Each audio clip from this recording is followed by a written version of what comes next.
we will be kicking things off with a keynote speech from Neeraja Ganesh, the eponymous mastermind behind all of Nearspires that has brought you here today. Neeraja is a true force in leadership development and women's empowerment, a fact underscored by her recognition as a 3-time top 100 thought leader by Thinkers 360. She is a sought-after TEDx speaker and keynote presenter at prestigious global forums. Neeraja's journey from a 25-year career in IT to her current role as a champion of gender advocacy is truly inspiring.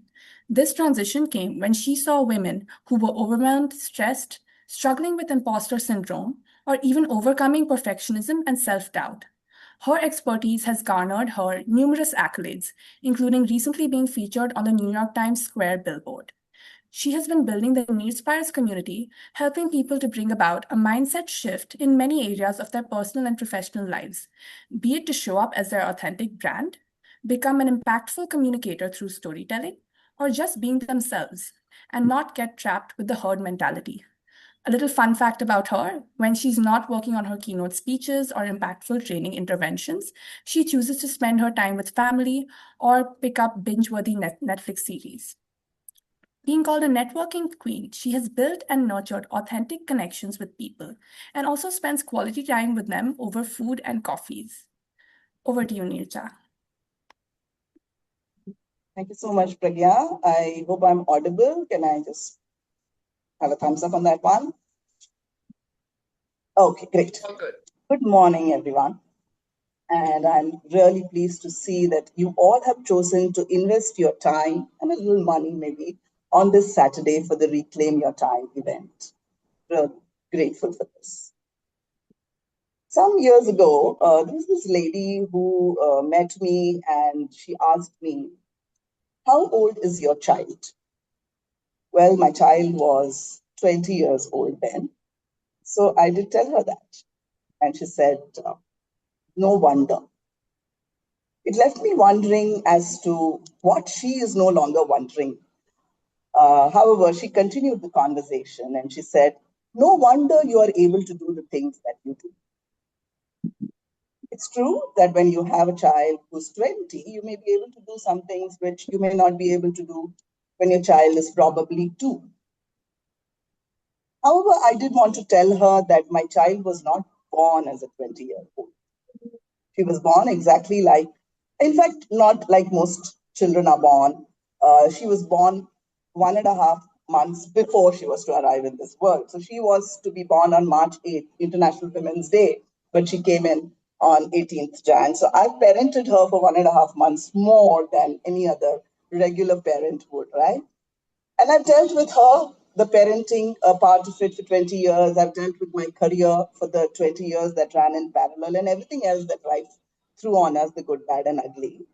And here I was. I don't think you can suddenly start doing something and become who you are when your child is 20, right? You've been doing things and then you arrive. Anyways, the conversation that she was having with me was because her son was in the 12th grade and she had quit from her job to help the son go through the application processes to get into a college in the US. Apparently, that's a bit of a process. I don't understand that because mine went to a very local college. And so this was December when she was speaking to me, and she said by February, she'll have some more time and she would like to start something like a part-time role. And by September, she'll have more time and she would like to get back into a full-time job, and if I could help her with it. And I said, okay, I'll do what I can. By the way, I don't run a recruitment agency or anything by the side, so I don't want to see resumes coming my way after this, but I help if I can. So I said, I would like to see your resume and then we can take it from there.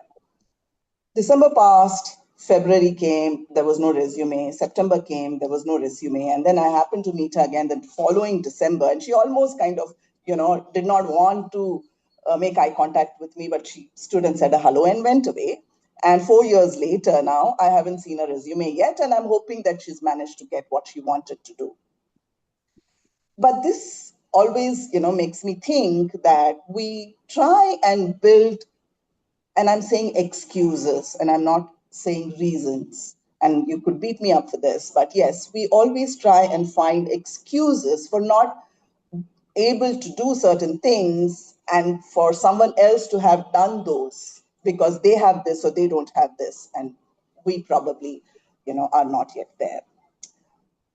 The reason why I chose the theme of time management for Women's Month this month was because of many of the Nearspires community members who come, they sign up, they pay up the money, and they show up, invest their time for so many programs that I offer. Like, for example, the LinkedIn Writing Mindset Challenge, which was triggered because people were a little shy of, showing up on LinkedIn. And I started it as a 1 week challenge. And then I was told 1 week is not good enough. That's not enough time. So I said, okay, let's make it 2 weeks. And then there were some people who did well in those 2 weeks and some who couldn't do well in those 2 weeks. And then I offered extended support for 30, 40 days. And we still have that, statement coming in that we don't have time and hence we are not able to.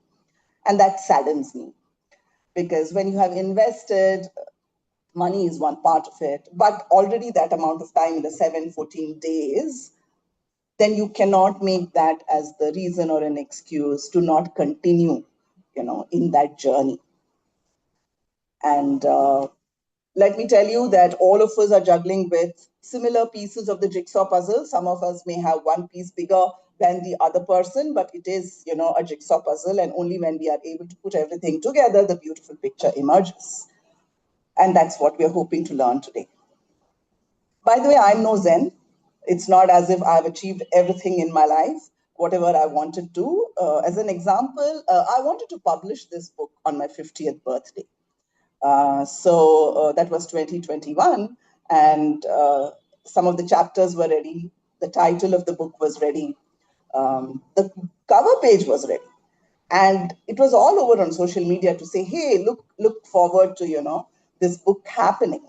And then, of course, it was a very difficult year for us because of COVID. The family suffered a lot, and so I finally didn't have the headspace to actually finish off the rest of the chapters. So the birthday came and went by.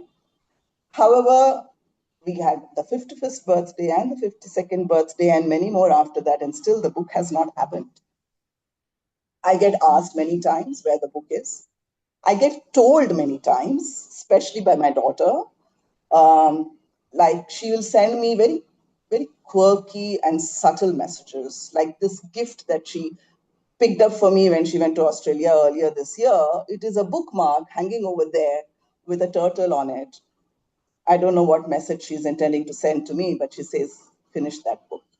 But if I were to think about it as to why the book didn't happen, I realized the book was never a priority. The priority was the 50th birthday, that event, and I wanted to probably do something very special for myself and maybe the whole world. And I said the book would be the special thing. And then the 50th birthday priority has gone by, and I'll never be 50 in this lifetime again. But I never made it 51, 52, or maybe 55. We need to mute someone, I think.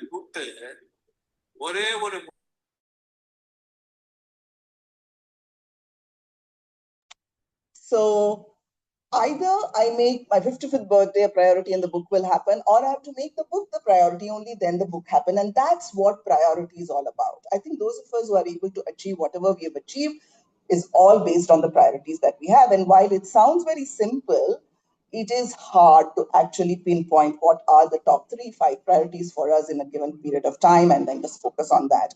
So I'm hoping that we will uncover a bit more about that through today's panel and masterclass. The next thing that I want to talk about, and maybe I'll throw open a question to all the speakers today, starting with Sneha. When I approached you and said, would like to invite you all as a speaker for this event, what was the first thing that you all did? And Sneha? The first thing that I did was to check my calendar. So you gave me the date and I checked my calendar. Yeah, that's a good one. Anyone else? Saraswati, Tena, Tanay? So basically, I first wanted to check what is the purpose. Does it align with what I want to do? Is it because there are so many things happening in life? Is this intentionally I'm signing up for what I believe in? And then I can make the time work, right? Because given Saturday, we would want to make sure we spend time with family or something that aligns with our purpose. So since you explained what it is for, I said I'm in. Thank you so much, sir. That was fantastic. For me, Anyone else? For me, Neeraja, the priority was a promise that I had made to you. So I knew that whatever the date be, whatever the situation be, I will make time for this one. So I'm glad I'm here and thank you for inviting me. Thank you, Tanay. And thank you to everyone, who's accepted to be here, whether as a speaker or help through the backstage or the audience. But that's the point, right? I mean, we spoke about priorities, and the next one that I do want to bring focus on is on a calendar, because whatever is in our priorities obviously need to then get into our calendar for it to actually get actioned. And we may still put it on our calendar, but do we then respect our calendar? That's the most important part. Respecting our calendar, especially for the things that are our own and not because the rest of the world is also showing up there, and not saying, okay, I will just throw it out of my calendar because that's not so important for the rest of the world, right? So that's a very important piece, and I'm sure we'll talk about that. And the final one, the third one that I want to talk about is, and I'm going to kind of take these stories that Pankajam Sridevi has always told us. For some of us, we've worked with her, we've heard her, and largely she tells the women this, and probably it's true for men too. We do not let go of certain things.